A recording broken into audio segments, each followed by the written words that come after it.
Hi, everybody. Today, we're going to try the video and me showing you my screen at the same time. See how that works. Today's day 13, and we're going to be working on envisioning. Now, envisioning means to visualize, to think about what you see when you're reading. Now, we do this with stories all the time. It helps us understand what's going on. We actually can picture people and what they're doing, but it also works for poetry too. So I brought up a chart, and if you, when you're in on your Google Classroom Drive, you'll be able to see this. There's an anchor chart, and this anchor chart just kind of shows you what visualizing is. And basically, it's a place where you can create a picture in your mind, and you use the words and the clues that are in whatever you're reading.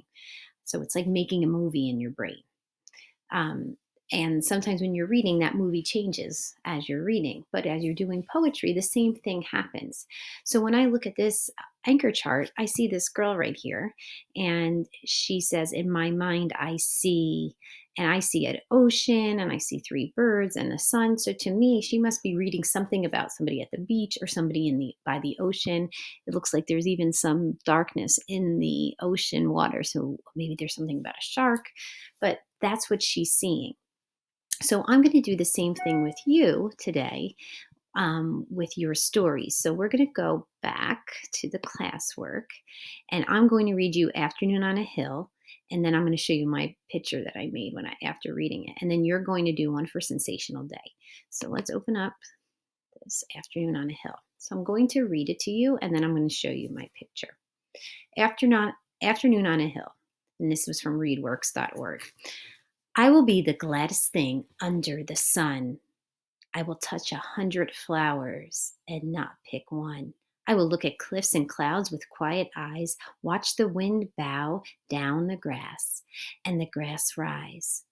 And when lights begin to show up from the town, I will mark which must be mine and then start down.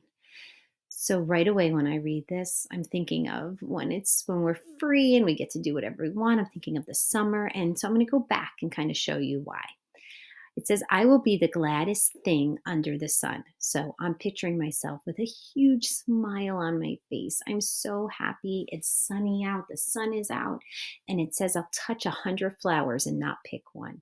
So there's flowers all around me. I see lots of like daisies for some reason and lots of hills, kind of like in the Wizard of Oz when they're in the poppy seed, big, huge land and valleys with all the huge flowers around them and lots of flowers around them. So I'm picturing lots of flowers. And it says, and I won't pick any.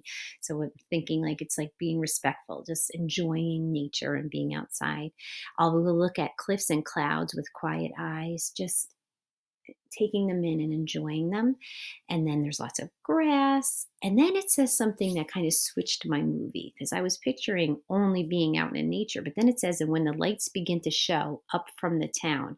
So I'm imagining that it's turning to be darked out, like it's turning into nighttime. The sun is setting, and down below, I can see a whole city, and all the lights of the city are starting to shine up.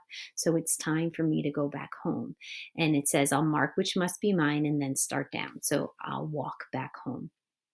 So after I read this, I went back to it and I created this picture. I haven't colored it in yet, but I wanted to show you. So here I am.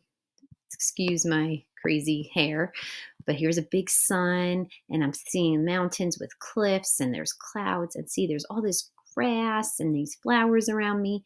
And then underneath, down at the bottom, you see how I made a city here?